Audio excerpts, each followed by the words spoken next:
Greetings, ladies and gentlemen, and welcome to a new episode of Great Books in 10 Minutes. By the end of this episode, you will know everything about one of the greatest epic poems of ancient Greece, the Odyssey. Before we start, if you have been getting value out of this channel and you would like to support it, you can now become a member by clicking on the join button. Or you could use Venmo or buy me a coffee directly from the links in the description box. Thank you very much. The Odyssey is one of the two major epic poems attributed to Homer. It was originally composed in the Homeric Greek or the epic Greek style of poetry, which consists mostly of Ionic and Aeolic dialects. In antiquity, Homer's authorship of both the Iliad and the Odyssey was not questioned, but today many scholars believe that the poems evolved through the oral tradition from bard to bard, and many authors added to them throughout the ages. The main themes of the Odyssey are fate, free will, piety, tradition, justice, grief, glory, and honor. The story of the Odyssey starts 10 years after the fall of Troy, when the king of Ithaca and one of the main heroes of the Trojan War, Odysseus, withers on the remote island of Ogygia because the goddess Calypso has fallen in love with him and refuses to let him go home. Meanwhile, in Ithaca, a group of persistent suitors has gathered in his estate and in the hope of taking over the kingdom are harassing his wife Penelope to choose a new husband. Odysseus' son, Telemachus, who was born just before the start of the Trojan War, is a young man now, and believing that his father is dead, is overwhelmed by the suitors' constant demands and intrusions. With Zeus's permission, Athena disguises herself as Odysseus' friend Mentis and tells Telemachus that his father is still alive and should return home soon. Then she advises him to first banish the suitors from his father's kingdom and then travel to Pylos in Sparta to find new clues about his father's whereabouts. The next day, Telemachus calls in the assembly of the elders and confronts the suitors before everyone. He accuses them of taking over his father's estate and wasting his wealth in the hope of becoming the next ruler of Ithaca. One of the suitors blames the prolonged courtship on Penelope and accuses her of seducing everyone and committing to no one. He reminds everyone that Penelope has promised to choose a suitor when she is done weaving a burial shroud for her father-in-law Laertes, but every night she unravels the weaves to buy herself more time. He then rudely proposes that the queen should be sent back to her father, Icarius, so he would choose a new husband for her. Hearing this, Telemachus fiercely rebukes the proposal and invokes the gods to punish the suitors for their rudeness. Right at this moment, two fighting eagles appear in the sky and kill each other. Seeing this, a prophet predicts that the omen of the fighting eagles is the sign of Odysseus' return, and that the suitors should leave or face certain death by the king's hand. The defiant young men ignore the prophet's word and mock him for his superstition. Next, as Telemachus prepares for his journey to Pylos in Sparta, Athena appears to him again, but this time disguised as another friend of Odysseus named Mentor. The goddess encourages the youthful prince on his journey and predicts that he will succeed in locating his father. Telemachus hides his impending departure from everyone, including his mother, and only tells his old nurse Euryclea about it. Euryclea at first begs the prince to avoid the sea, but when Telemachus tells her that he thinks a goddess is watching over him, she believes him. When they arrive at Pylos, Athena, who is still disguised as Mentor, tells Telemachus to approach Nestor, king of Pylos, during a sacrificial ceremony and ask him about his father. Nestor tells the prince that he left early with Menelaus while Odysseus remained with Agamemnon to take part in a religious ceremony. Nestor then tells Telemachus that he has heard of his troubles with the suitors and hopes that he could overcome the challenge and defend his father's kingdom the same way Agamemnon's son Orestes did. Telemachus asks Nestor about Agamemnon's fate and his son's victory. Nestor replies that in Agamemnon's absence, his wife married a cunning man named Aegisthus. Upon Agamemnon's return from Troy, Aegisthus murdered him and plotted to take over his kingdom. At this time, Agamemnon's son, Orestes, who was in Athens, returned to Argos and avenged his father by killing Aegisthus and his mother. Nestor then orders his son Pisistratus to accompany Telemachus to Sparta and help him on his adventure. In Sparta, Telemachus visits the court of King Menelaus and Queen Helen. The couple, who have been reunited after the fall of Troy, instantly recognize that Telemachus is Odysseus' son and welcome him with open arms. During the feast, they recall Odysseus' active role in the Trojan War and tell the prince about his father's idea of building the Trojan horse. The next day, Menelaus tells Telemachus the story of his return from Troy and how he had to trap Protus, the shape-shifting servant of Poseidon, to show him the way out of Egypt. He then mentions that Protus not only showed him the way home, but also revealed that Odysseus is still alive, but is imprisoned by Calypso on her island. Meanwhile, in Ithaca, when the suitors find out about Telemachus' voyage, they lay a trap and plan to ambush him on his way home. Luckily, Odysseus' faithful herald, Medon, overhears their plot and reports it to Penelope. Upon hearing the news, Penelope loses her composure and becomes agitated, believing that she will soon lose her son. Seeing this, Athena sends a phantom in the form of the queen's sister to lift her spirits and let her know that Athena will watch over Telemachus.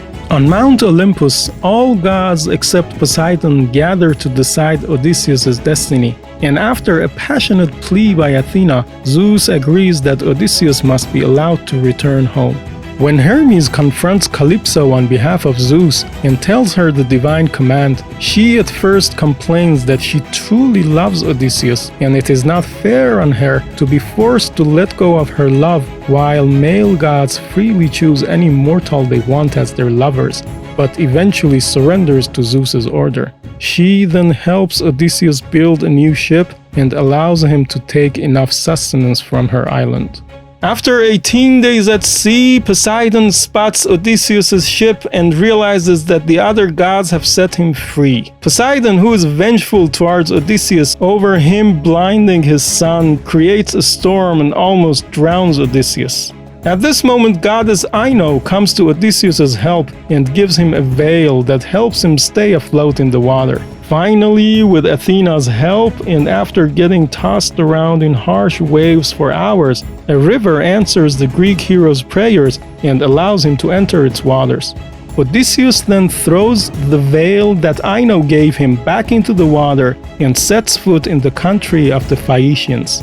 At night, Athena appears to the Phaeacian princess Nausicaa in a dream and tells her to go to the river the next day and wash her clothes and body to look more attractive to her suitors. In the morning, as Nausicaa and her handmaidens wait for their clothes to dry, Odysseus walks in on them and without revealing his identity asks for their assistance. The princess, who sees Odysseus naked, becomes interested in him and allows him to wash in the river. As Odysseus washes, Athena makes him look even more handsome in the eyes of the princess. Next, the princess, who does not want to walk into the city with a stranger, gives Odysseus the address to the palace and tells him the right way to approach her mother, the queen of Phaeacians, to win her support. On his way to the city, Athena, disguised as a maiden, appears to Odysseus and covers him in a cloak of mist to protect him from the Phaeacians. At the palace and during a festival in honor of Poseidon, as directed by Athena, Odysseus throws himself at the feet of Queen Arete and comes out of the shroud of mist. The king, surprised by his sudden presence, asks Odysseus if he is a god. Odysseus replies that he is a mortal in need of their help and explains his predicament to the king and queen without revealing his real identity. The next day, and after approving Odysseus' request for a ship, the king throws another feast in the midst of which a bard sings of the Trojan horse. The song brings back many painful memories for Odysseus and upsets him. Surprised by Odysseus' sensitivity about the Trojan War, the king asks him to reveal who he really is. Odysseus starts his story from the time that he left Troy and his arrival in Ismarus after braving a storm. He tells the king about how his companions were taken over by greed and sacked Ismarus and the people of the neighboring region, the Cyclones. After sharing the women and the spoils after conquest, Odysseus, who was fearful of the Cyclones' reinforcement, advised his men to leave immediately, but they refused. While sacking the city, Odysseus spared the life of a priest of Apollo named Meron, who in return gave him a goatskin bottle of black wine, which was a divine drink 20 times stronger than the regular wine. A few hours later, the Cyclones returned with more men, and after a bloody ordeal, Odysseus and a few of his men escaped to their ships. Next, Zeus sent a storm that battered the Greek fleet for 9 days. Eventually, the waves pushed Odysseus and his men to the island of Lotus Eaters, where its strange inhabitants gave the Greeks the fruit of the lotus plant to eat. The intoxicating effect of the fruit made Odysseus' men forget about their journey home and want nothing more than to live on the island forever. Eventually, Odysseus forcefully dragged his men back to their ships and tied them up to the oars. Odysseus continues his story by telling the king that they sailed through the night and arrived at the island of Cyclops. After feasting on wild goats that they hunted down on the shores, they arrived at a cave full of sheep, milk, and cheese. Odysseus' companions advised him to take some of the food and leave right away.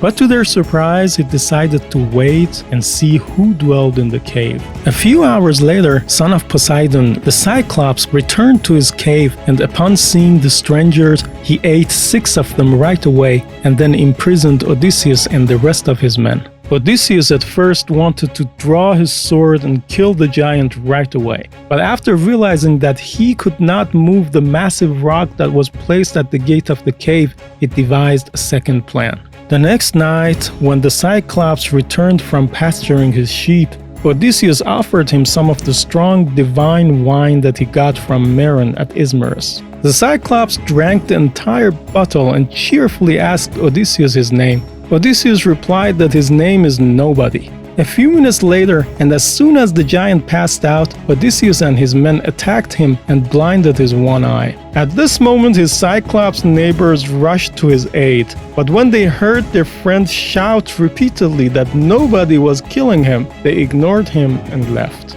The next morning, and after the blind Cyclops rolled away the rock to let his sheep out, Odysseus and his men clung to the fur of the flock's underbelly and left the cave.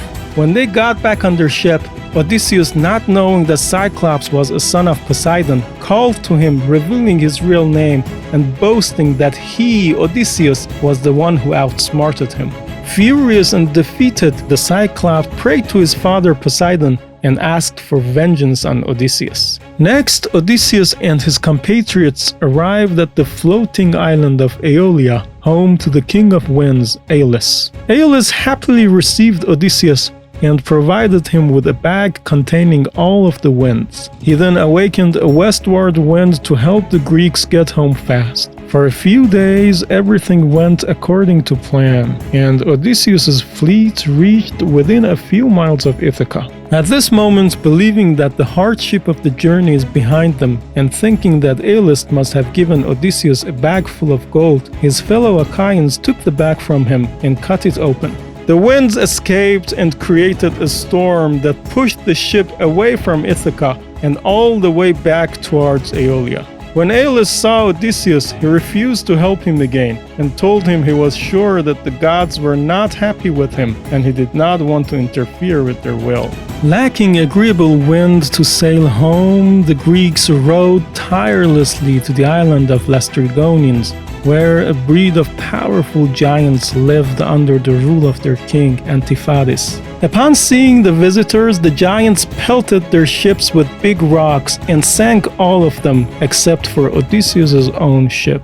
Broken and depleted, Odysseus traveled to Aeia, where a powerful enchantress named Circe drugged some of his men and turned them into pigs. Odysseus tells the Phaeacian king that when he was about to attack the Enchantress and rescue his men, Hermes appeared and instructed him to eat an herb called moly to protect himself from Circe's enchantment. When the Greek hero faced Circe, as she moved her wand to put a spell on him, he drew his sword and attacked her. In a short fight that ensued, Odysseus overpowered the goddess and defeated her. Impressed by Odysseus' bravery and cunning, Circe changed his men back to humans and became his lover.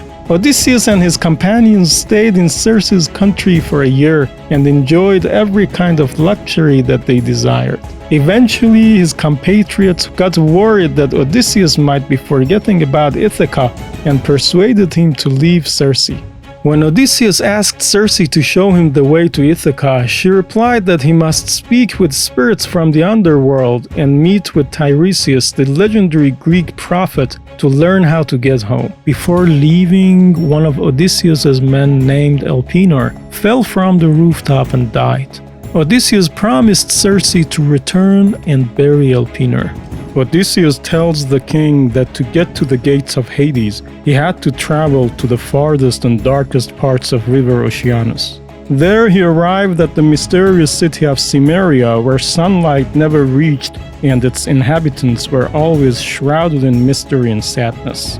Then he followed Circe's instructions and offered sacrifices to attract the souls of the departed. Then he drew his sword and guarded the sacrificial pit to stop the spirits from drinking from the blood unless he talked to prophet Tiresias. Then the spirit of the Theban prophet Tiresias appeared and told the Greek hero that Poseidon was punishing him for blinding his Cyclops son.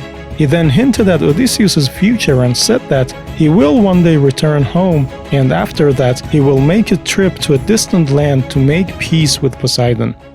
Then he warned Odysseus to not harm the flock of Helios if throughout his journey he encountered them, or his return home will be delayed and he will face many hardships. After his conversation with Tiresias, Odysseus met with other spirits, such as his mothers, who updated him on the affairs of his household at Ithaca and other famous fallen heroes and heroines. When Odysseus finishes this part of his story, he asks the Phaeacian king to allow him to sleep, but the king and queen beg him to tell them if he had met the spirits of the Greek heroes who died in the Trojan War.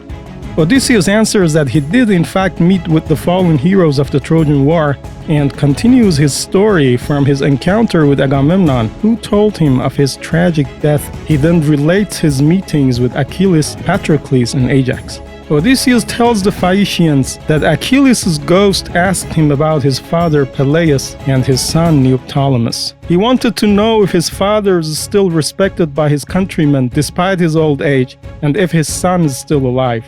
Odysseus replied that he did not know anything about his father, but his son has grown to be a brave and wise warrior. Achilles then lamented being dead and told Odysseus how he longed to be with his father for even an hour, and that he preferred to be a living slave than a king in Hades. Next, Odysseus spoke with the ghost of another Greek hero, Ajax, who competed with Odysseus over Achilles' armor after his death. Ajax, who lost his mind after losing to Odysseus, killed himself with Hector's sword. No matter how soft and kind Odysseus spoke to the fallen hero, Ajax did not answer and left. Odysseus soon gets surrounded by hundreds of spirits, begging him to tell them about their families and loved ones. Overwhelmed by their questions and fearful of staying there forever, he rushed to his ship and set sail to Circe's island. At Circe's island, Odysseus buried his shipmate Elpenor and spoke to Circe for one last time. Upon leaving the island, the Greek hero told his compatriots about the perils of their journey and passed on Circe's solutions to them. The goddess then ordered an agreeable wind to blow in Odysseus' sails and bid him farewell. As Odysseus' ship got near the island of Sirens, he followed Circe's advice and melted a wheel of hard wax to cover his men's ears. He then told his crew to tie him to the mast of the ship so he could listen to the song of the sirens without falling into the water.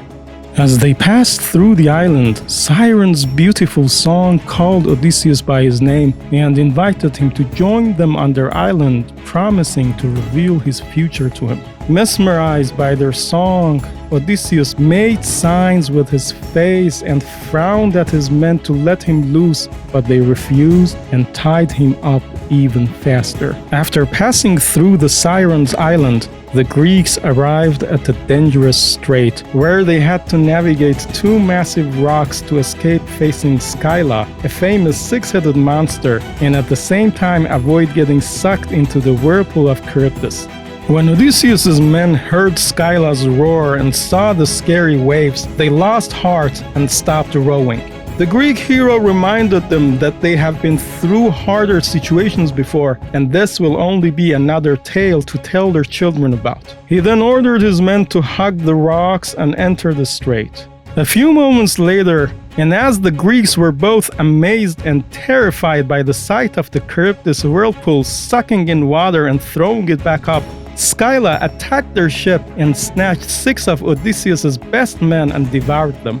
Next, they arrived at Thrinacia, the realm of the sun god Helios. Odysseus told his men that it was best to not land on the island and leave immediately. But his soldiers refused to journey any further and promised to rest on the beach and leave the next morning. Odysseus then pleaded with them to only use the food that they had brought with them from Circe's country and not kill Helios' flock.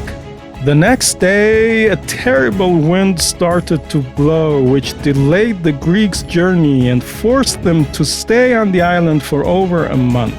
After a few weeks, their provisions ended, and the whispers of mutiny and disobedience were heard among the men. One day, when Odysseus had taken some time off to rest somewhere deep in the heart of the island, one of his men, named Eurylochus, incited his shipmates to hunt down some of the cattle and feast on them. He used the logic that if Zeus was going to kill them, he would rather die instantly than suffer a long death with famine. When Odysseus returned to his camp, on his way he smelled roasted meat and realized that his crew had betrayed their promise. When Helios, the sun god, found out about his beloved flock, he threatened Zeus that if he did not take revenge for him, he would leave Mount Olympus and Earth and will take his light and instead shine in Hades upon the dead.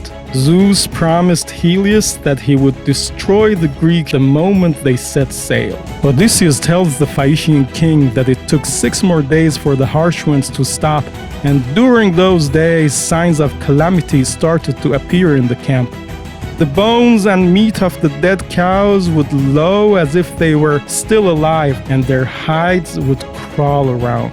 At last, the winds stopped and the Greeks set sail again. A few hours into their journey, Zeus sent a storm that destroyed the mast of their ship and struck them with lightning bolts that killed every single one of Odysseus' men. Odysseus himself, however, managed to hang on to the ship and save himself by making a smaller boat from the broken mast and sailing away. The winds pushed Odysseus all the way back to the dangerous strait of Scylla and Charybdis.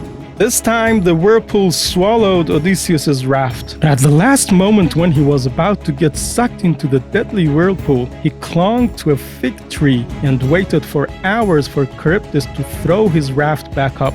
When the whirlpool spat out its water again, Odysseus let go of the tree and plunged himself into the water and on his boat. He then rowed with his hands and went for 9 days until he reached the island of Ogygia, home to the powerful goddess Calypso. At this point, Odysseus tells the Phaeacian king and queen that they know the rest of his story and there is no need for him to repeat it. The next day, the Phaeacian king, as promised, gives Odysseus a ship with a full crew and showers him with every kind of gift and treasure. On his way home, Odysseus falls into deep sleep, and even when the ship reaches its destination, he does not wake up. The crew, not wanting to disturb him, carry the hero and his treasure out to the shore and leave him there. Meanwhile, Poseidon, who is angry with the Phaeacians for helping Odysseus reach home, asks Zeus to let him punish them. Zeus agrees, and Poseidon turns the Phaeacian ship into stone near their harbor. This frightens the Phaeacian king and queen so much that they offer many sacrifices to Poseidon and vow to never help or escort a stranger again. When Odysseus is asleep, Athena covers Ithaca in a fog to protect him. When Odysseus wakes up, he does not recognize his country, and believing that the Phaeacians must have betrayed him, he starts wandering around and cursing them. At this moment, Athena appears in the guise of a young shepherd and tells him that he is indeed in Ithaca. Odysseus hides his true identity from Athena until the goddess transforms into a woman and reveals her true identity to him. She then turns Odysseus into an old wanderer and says that it is time for him to use his wit to punish the suitors. Odysseus spends the night at the hut of his servant and swineherd.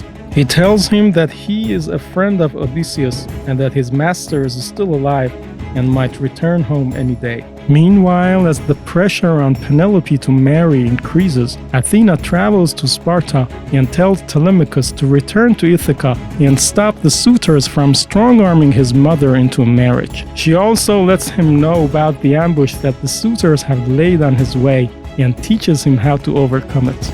Once they arrive at Ithaca, Telemachus goes to their swineherd's hut and sees a stranger conversing with the swineherd.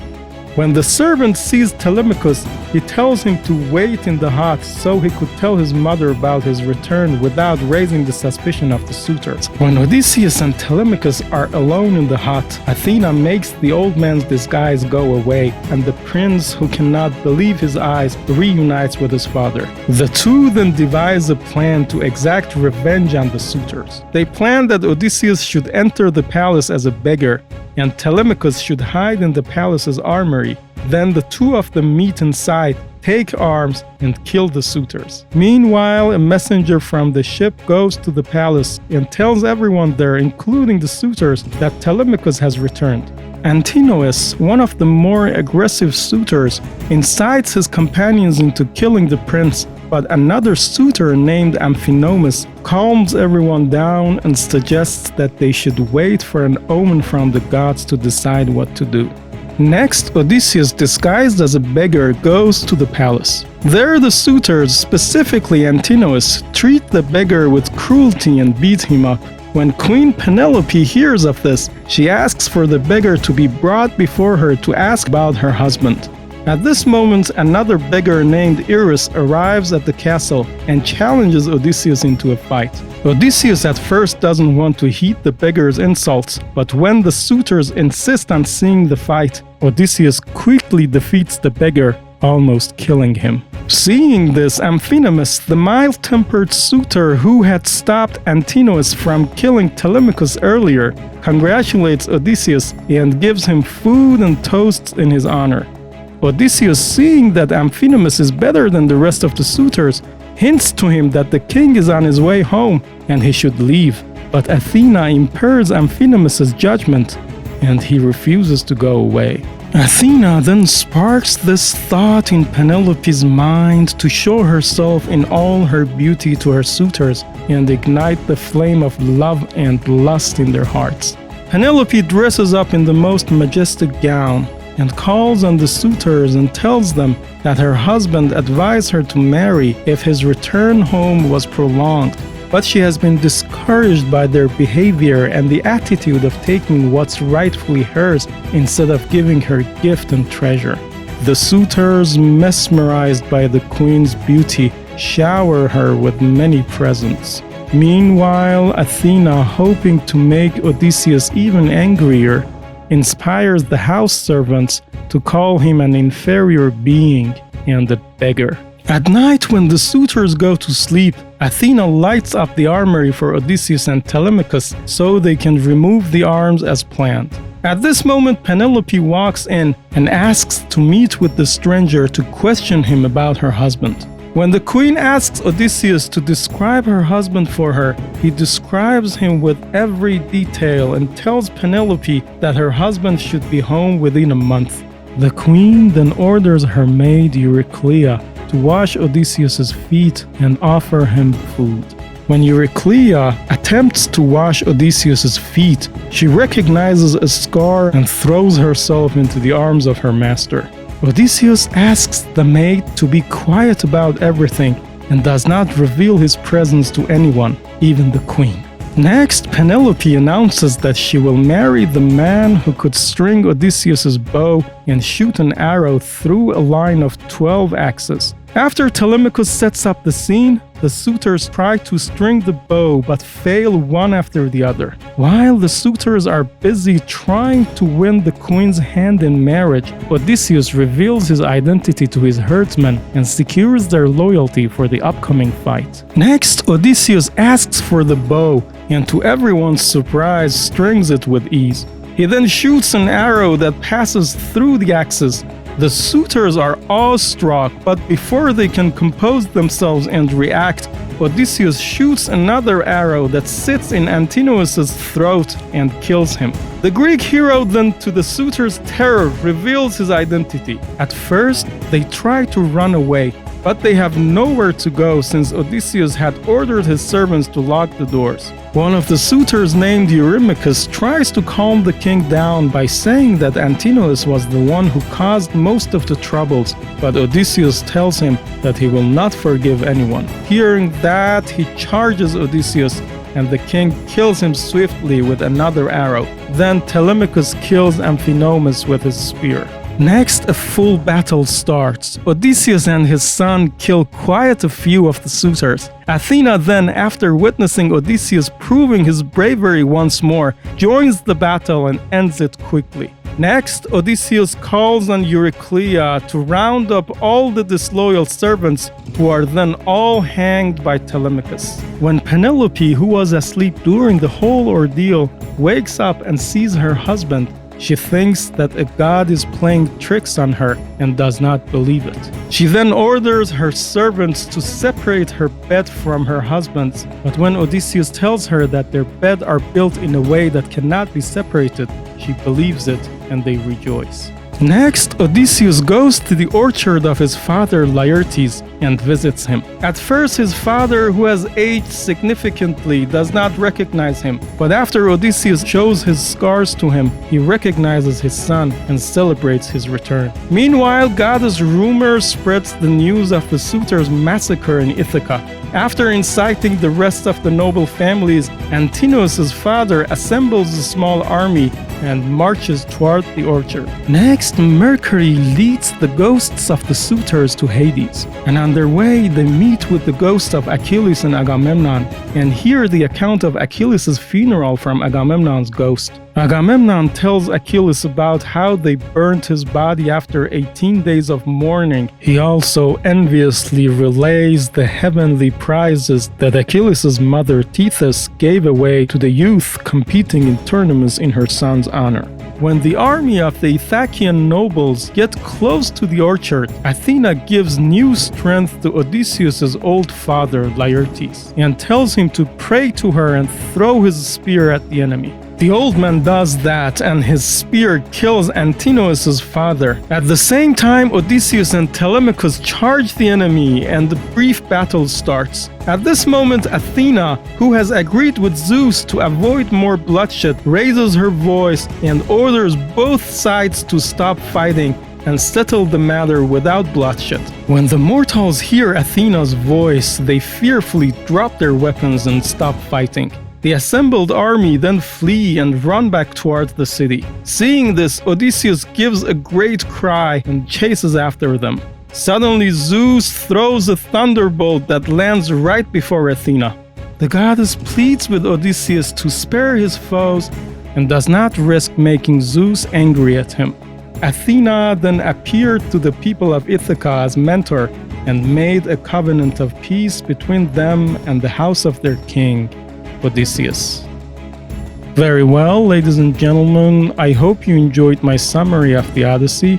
Please consider subscribing to my channel and liking this video. See you in the next episode.